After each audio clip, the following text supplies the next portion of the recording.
Bueno, entonces vamos a ver la introducción, que es los cantares de gesta.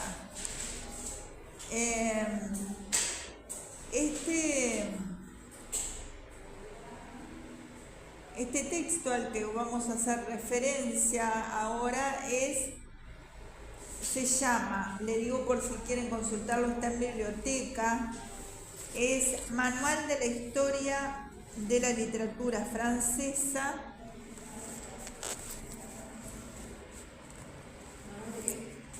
de la historia de la literatura francesa,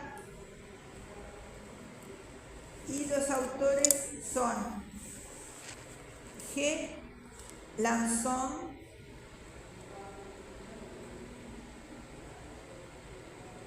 y P. Tuffrau. Tuffrau va T-U-F-R-A-U.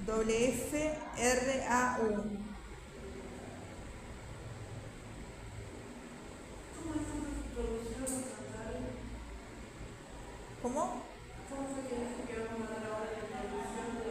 De cantares de gesta.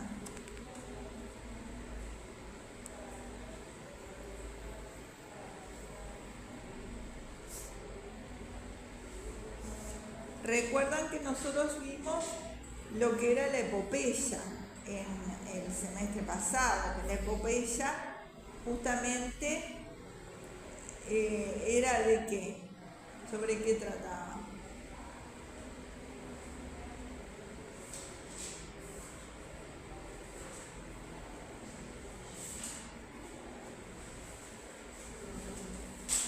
¿Tienen la definición ahí?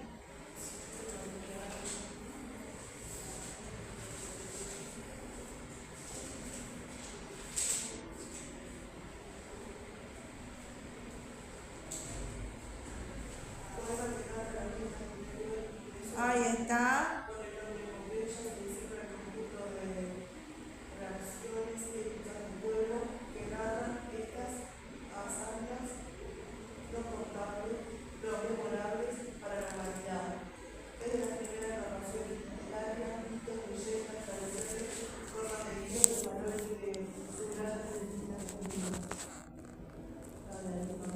Ahí está.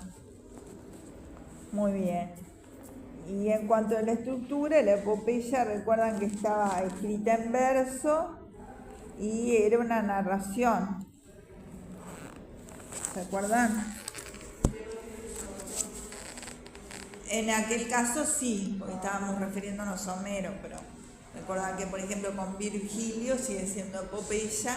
Y la epopeya, refiriéndonos a la antigüedad grecolatina, recuerdan que contaba con aspectos muy importantes desde el punto de vista mitológico, la intervención de dioses, ¿tá? Elementos estos que no van a estar en lo que es el cantar de gesta, ¿tá? La parte de la intervención divina de los dioses en tan gran cantidad y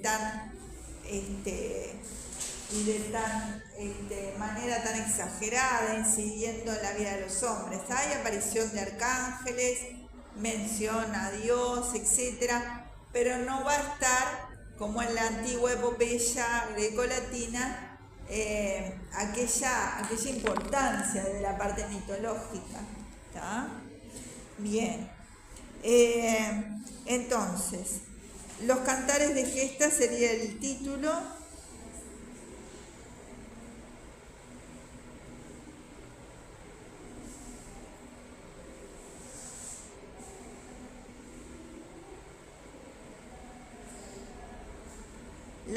La sociedad feudal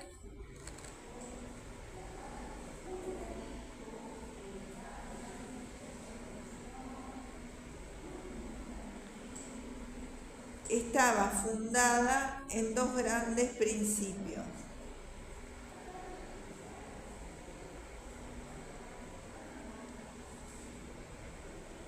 Dos puntos: el honor y la fe.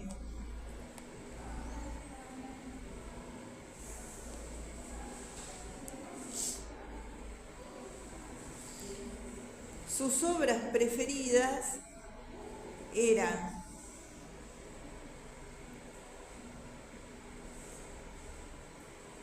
los cantares de gesta.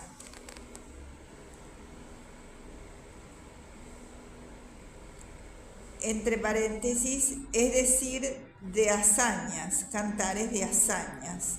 Cierro paréntesis.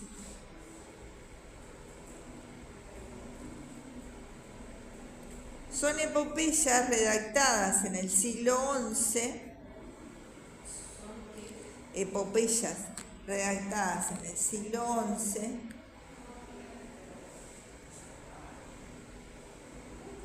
durante el entusiasmo de las primeras cruzadas,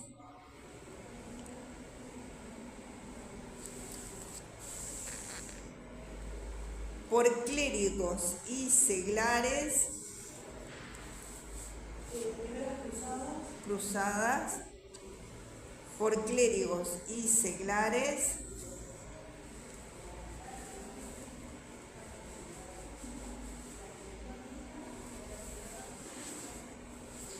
que utilizaban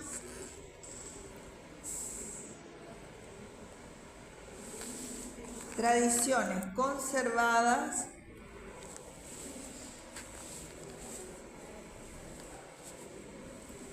por los monasterios.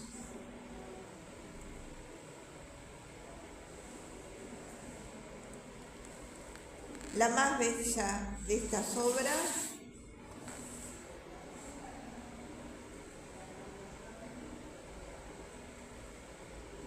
es la chanson de Roland. La chanson de Roland, es decir, el cantar de Roldán o la canción de Roldán. C-H-A-N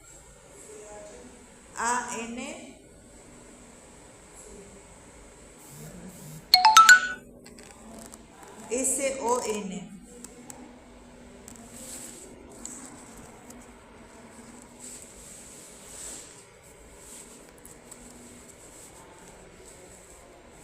Y después de Roland. Acá se tradujo como Roldán. Roldán, ¿ven? Pero el original es chanson de Roland.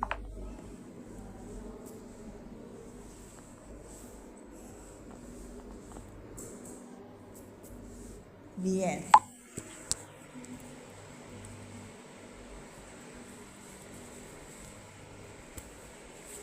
Bien. El cantar de Roldán está compuesto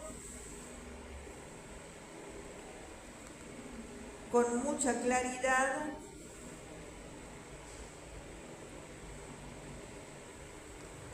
y escrito con firmeza.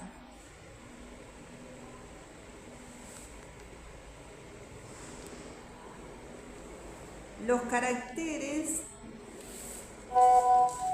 son vivientes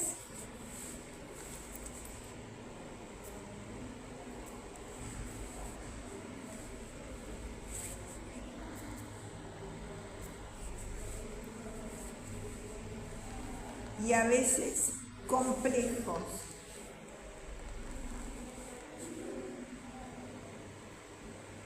La poesía es noble, varonil y está impregnada de patriotismo.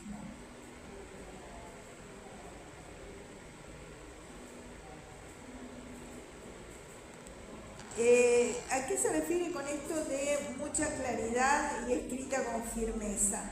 Vamos a ver a contraposición de lo que era lo que vimos en la epopeya en la primera parte, tanto Homero como Virgilio. Había extensos símiles, ¿recuerdan? Así como las hormigas preparan para el invierno su de igual forma Eneas con sus compañeros hicieron rápidamente, ¿no? Es decir, eran extensísimos. Vamos a ver que acá la forma de escribir es mucho más sintética, ¿tá? Mucho más compacta.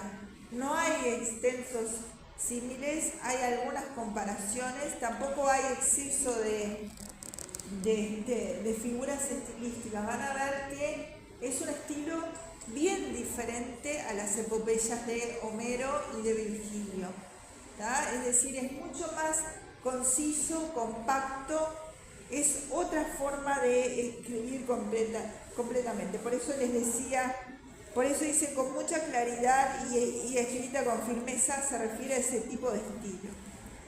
Bien, ahí punto y aparte, los cantares de gesta se perdieron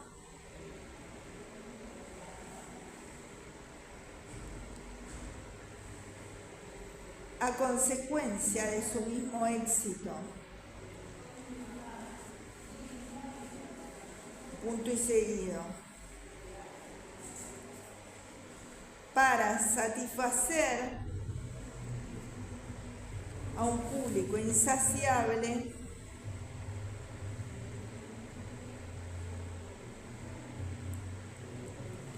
los troveros se ingeniaron en multiplicarlos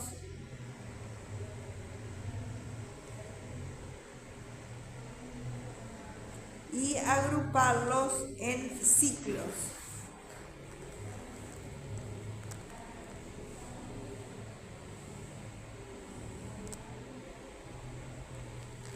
El resultado fue que cayeron en la extravagancia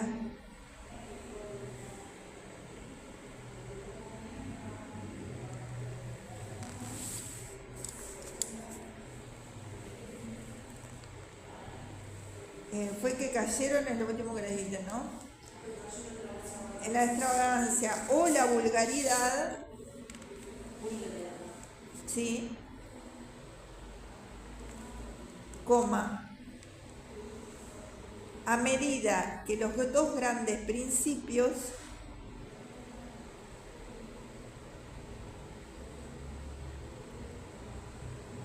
que habían sido su armadura se corrompían en el ambiente.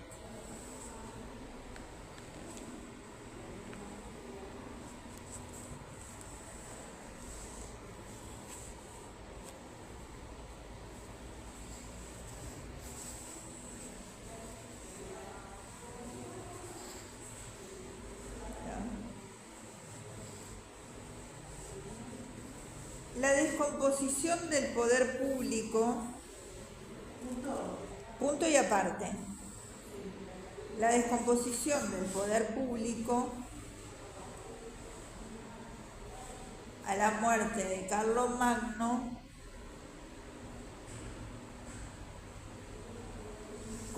la inseguridad general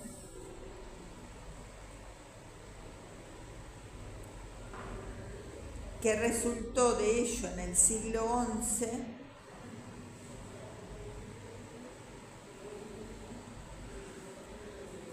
y las incesantes incursiones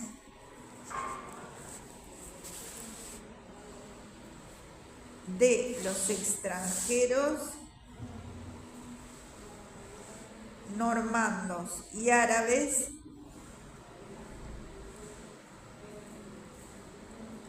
impulsaron a los campesinos y a los habitantes de las ciudades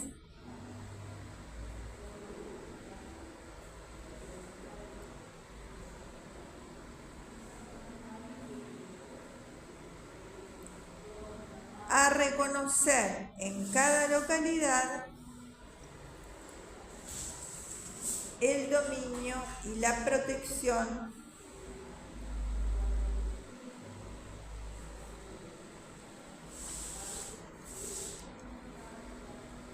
del hombre más poderoso.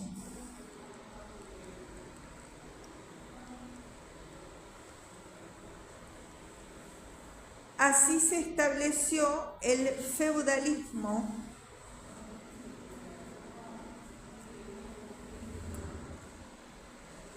es decir, la desmembración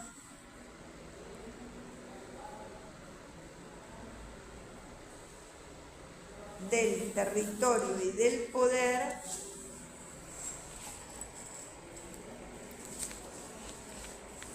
entre innumerables soberanos locales.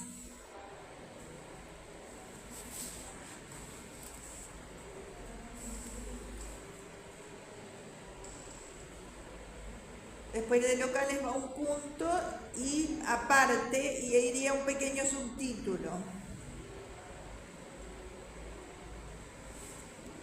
El subtítulo es los dos principios de la sociedad feudal, el honor y la fe.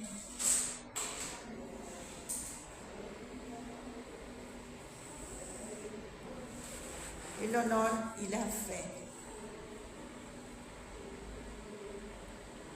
Estos señores feudales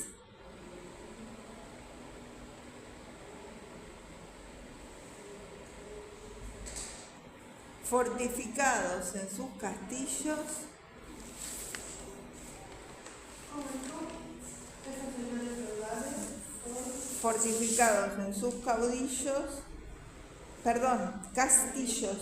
castillos,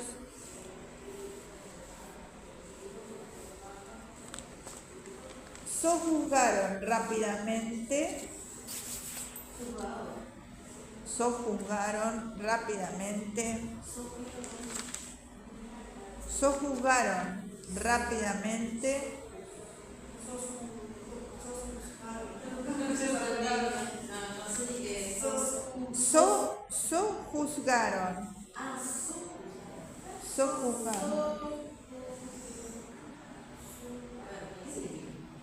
rápidamente, espera que termino la oración y te explico. Rápidamente al pueblo humilde que habían confiado, al pueblo humilde que se había confiado a ellos.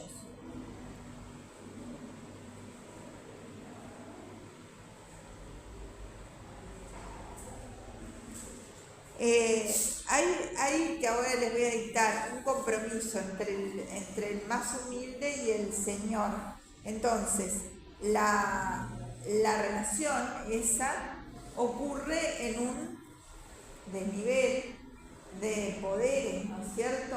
Entonces, ellos, por eso dice, sojuzgaron a los humildes, es decir, los sometieron a su autoridad, ¿no?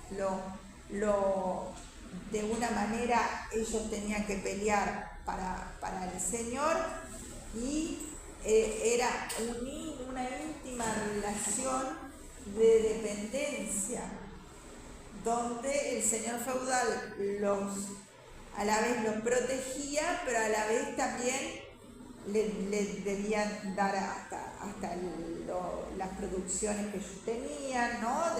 Siempre estaban en esa dependencia y relación de justamente de juzgar al más humilde, de someterlo, ¿no? Es una relación de desigualdad en cierto sentido porque el otro es más poderoso, ¿no? Es decir, que en cierta manera esa relación la va a decir acá, se los leo y pueden escribirlo si quieren.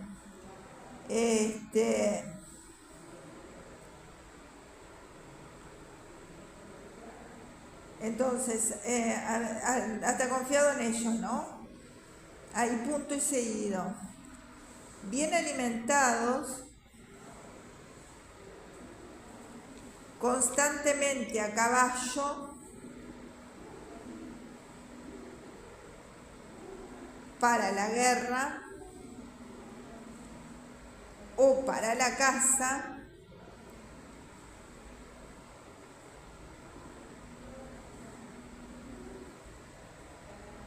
coma, sensuales, coma, tornadizos, coma, pendencieros, eran verdaderamente,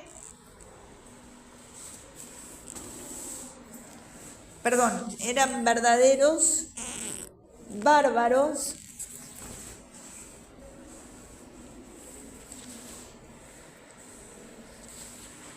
que a cada primavera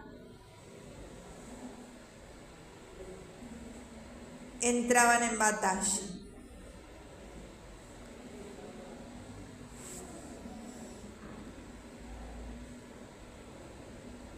Ya se comprende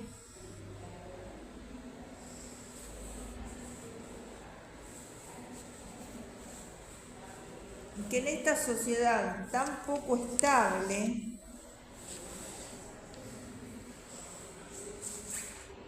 la lealtad mutua,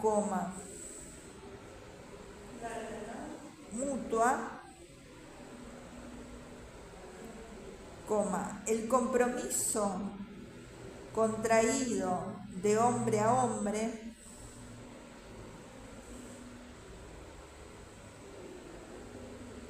y la firmeza de los lazos del vasallaje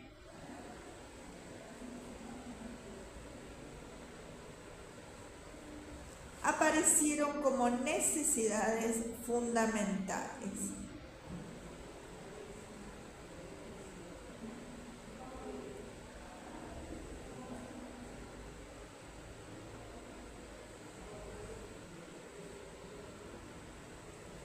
De su práctica nació un sentimiento nuevo. 2 puntos. El honor.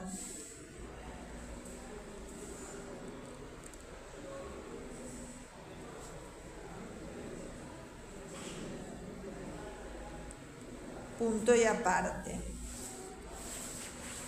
Reducido a este único principio,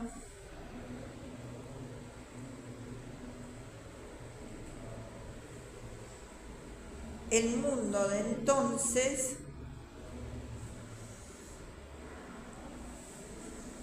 hubiera podido ser presa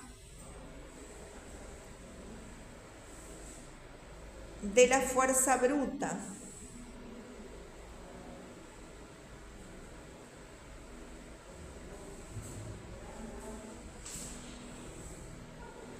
pero la Iglesia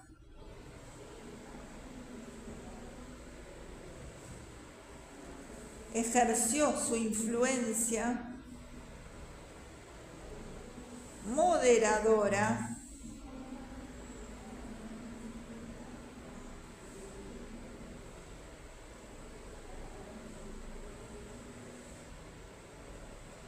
¿Están ahí o voy muy rápido? Bueno, ejerció entonces su influencia moderadora y puso un poco de bondad en los actos,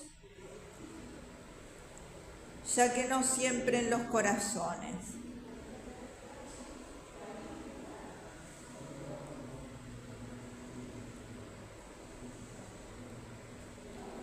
Punto y seguido. La parte puramente espiritual de los dogmas influyó poco.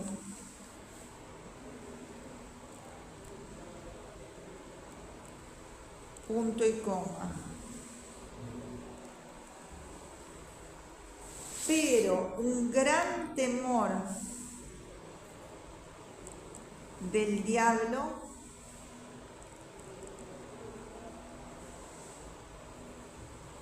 se apoderó de pequeños y grandes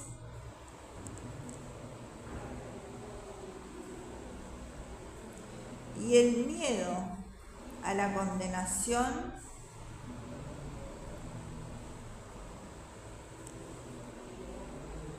refrenó el ímpetu de los instintos.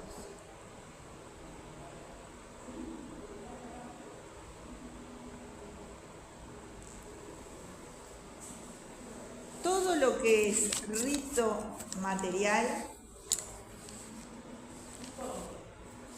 después de instintos juntos. Todo lo que es rito material, ¿recuerdan lo que es el rito, no? El rito era aquella actividad que se hacía con un orden y siempre igual y de la misma forma, que existen ritos en todas las religiones, ¿no es cierto? Y que tiene un significado espiritual profundo, ¿no es cierto? Que lo dimos en literatura grecolatina y acá también en literatura que es cristiana, también la va a tener, ¿no? Entonces, en ese sentido, por eso decía, ahí terminó la frase, dice, todo lo que es rito material se observa escrupulosamente. Ayunar, ir en peregrinación,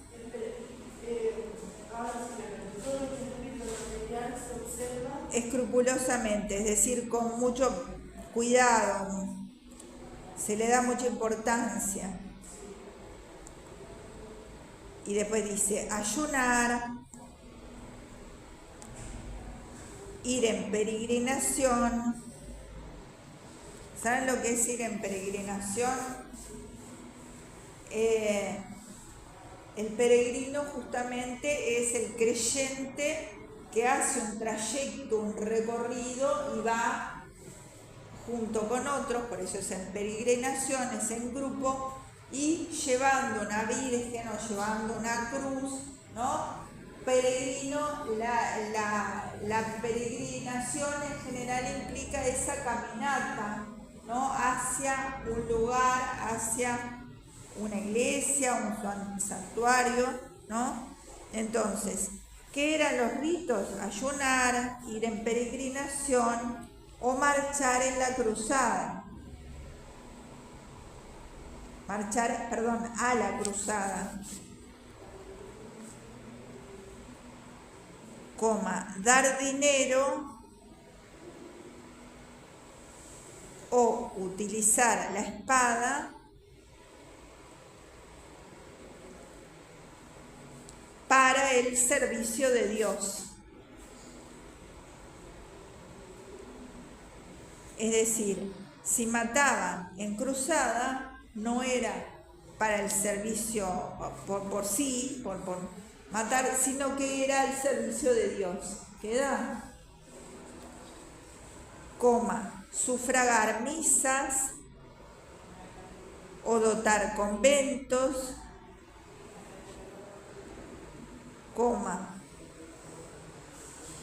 todo cuanto el cuerpo puede sufrir y la mano hacer, se sufre y se hace.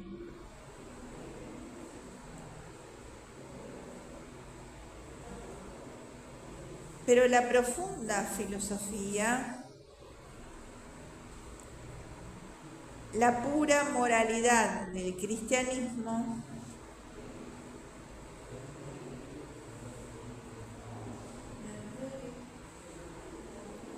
la profunda filosofía, la pura moralidad del cristianismo, ahí está,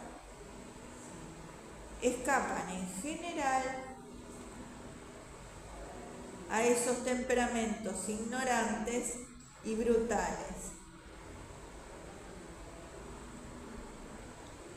Es decir, entienden la idea, ¿no? Como que importaba hacer toda esa parte ritual, pero como que faltaba la parte filosófica o de repente más profunda de lo que hacía.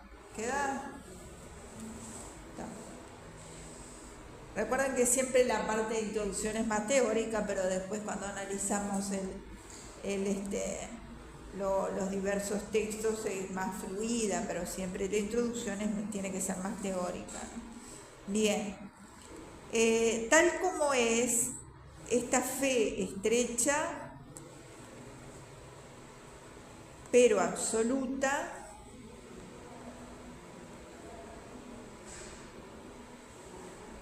sin reservas ni compromisos,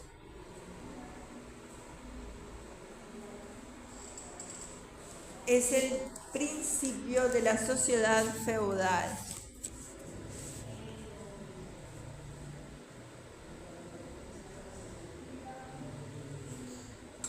Punto y aparte. El honor y la fe, en ellos consiste todo el feudalismo.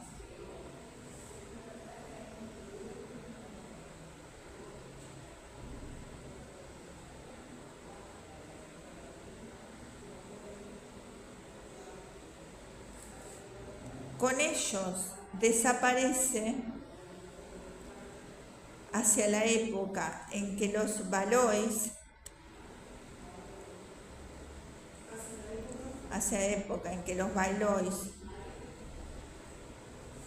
con B corta, suben al trono.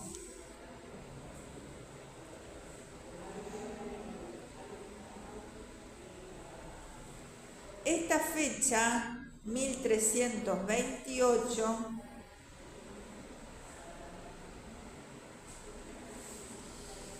puede señalarse como límite extremo de la Edad Media.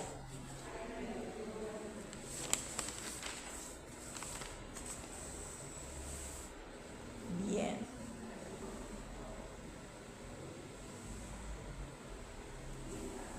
Ahora ponen otro subtítulo que es Origen de los cantares de gesta.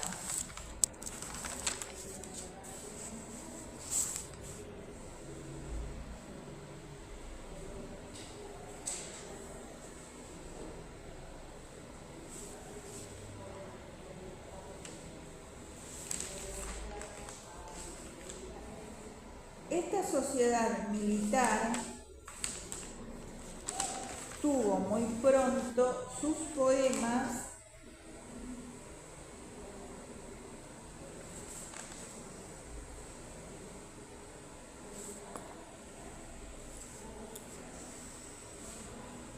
que la encantaban,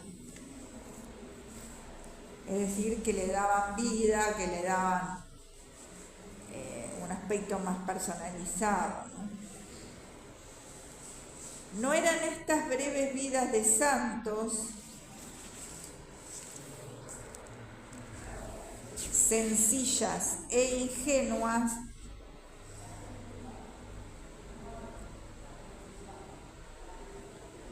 que algunos clérigos intentaban traducir del latín al francés,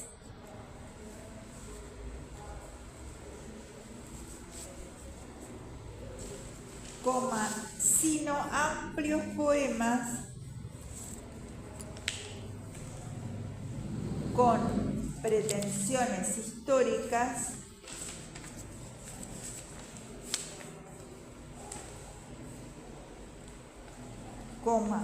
los cantares de gesta.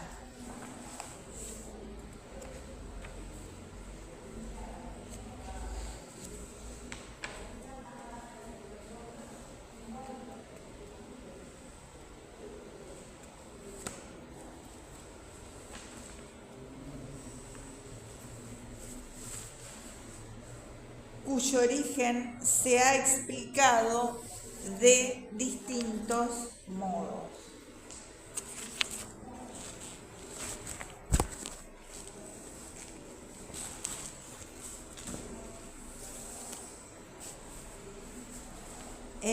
La palabra gesta viene del latín gesta, que significa acciones.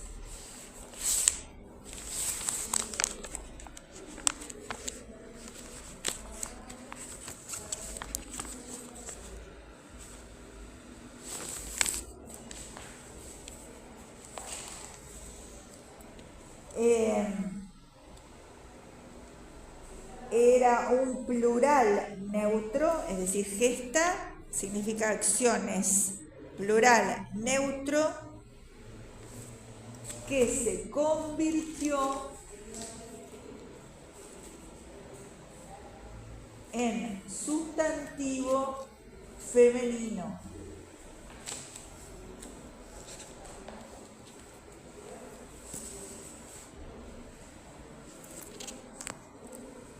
Y tomó el sentido de historia.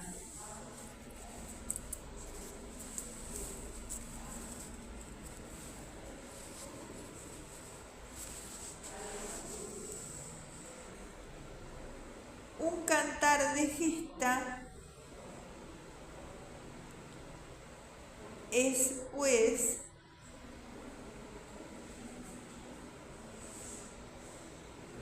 propiamente un cantar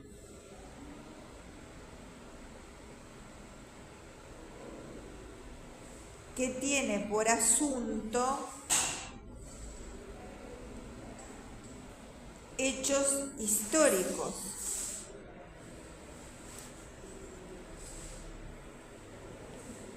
O que se dan como tales.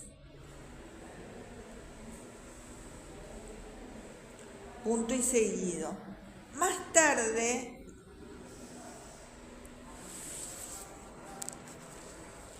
se dijo simplemente gesta para designar a un poema épico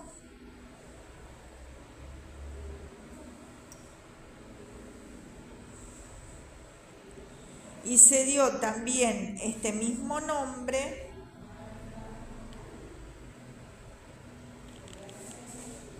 a un determinado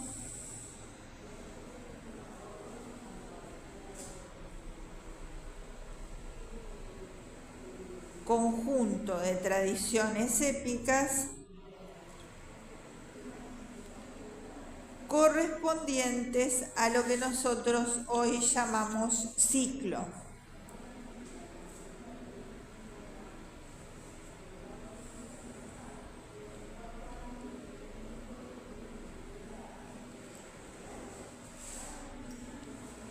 Punto y aparte. Parece actualmente demostrado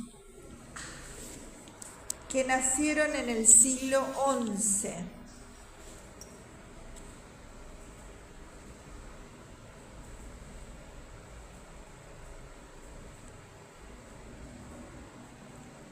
Suscitados por la curiosidad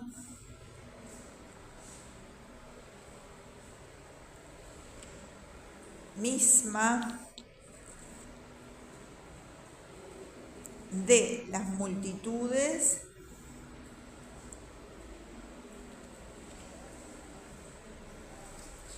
que se agolpaban entonces en las ferias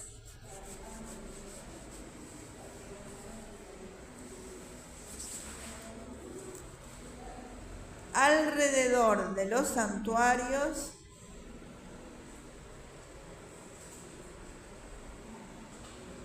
y en las vastas hospederías sería el lugar donde quedarse de noche, ¿no? Las vastas hospederías que los monjes tenían junto a los caminos de peregrinaciones y de cruzadas.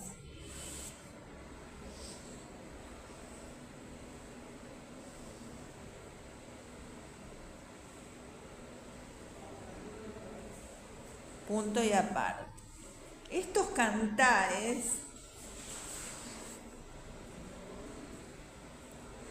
refieren a los viajeros ociosos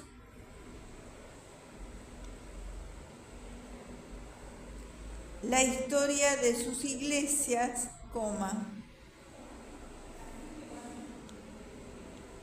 de las reliquias que se muestran,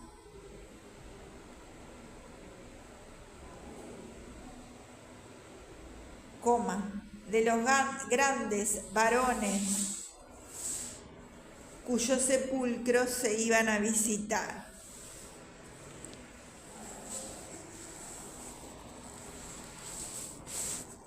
Punto y coma. Hablan de las guerras que en otro tiempo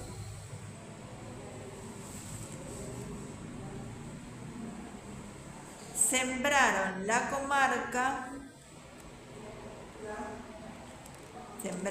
comarca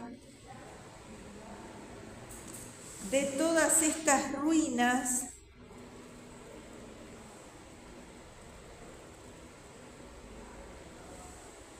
que todavía se conservan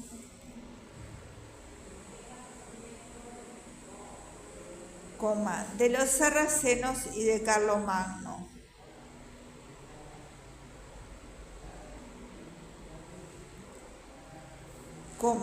Cuyo nombre prestigioso, es decir, de Carlomagno,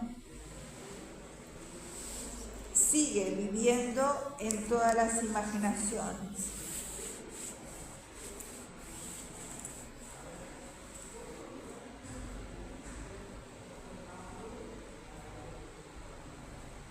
Había, pues, por un lado, un público curioso, crédulo y ávido de emociones,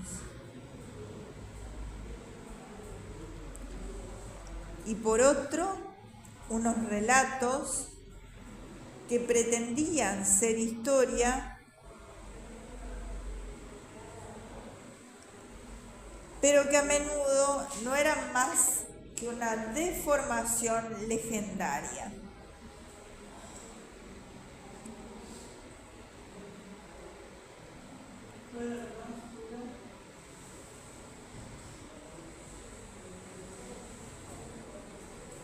No eran más que su deformación legendaria.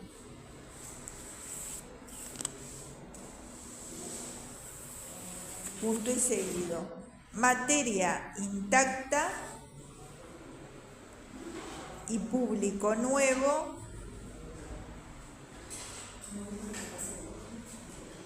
Bueno, chaucito. Chau, chau. Materia intacta y público nuevo. Todo ello debía tentar la invención de los poetas o troveros.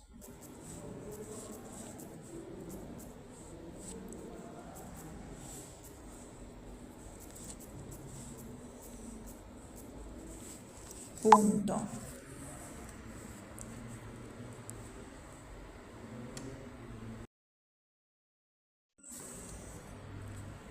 Cuando aparecía uno de estos,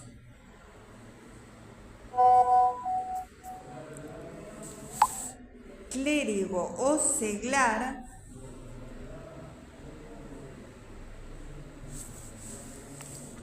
redactaba la narración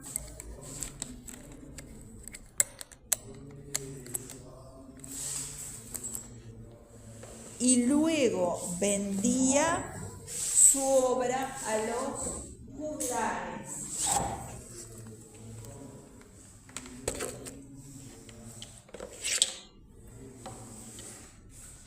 Estos cantores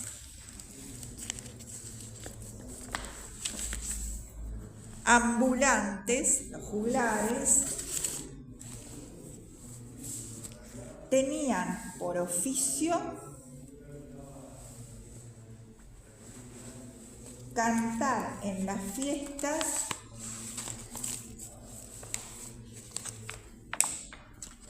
con acompañamiento de vihuela, con H.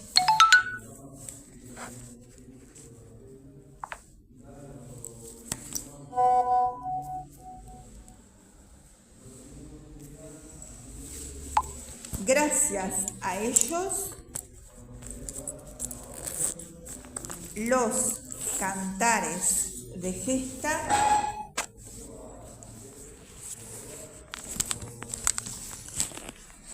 se difundieron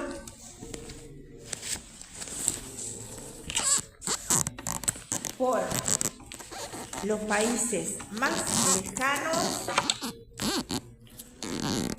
y establecieron en toda Europa desde el siglo XI la primacía literaria de Francia.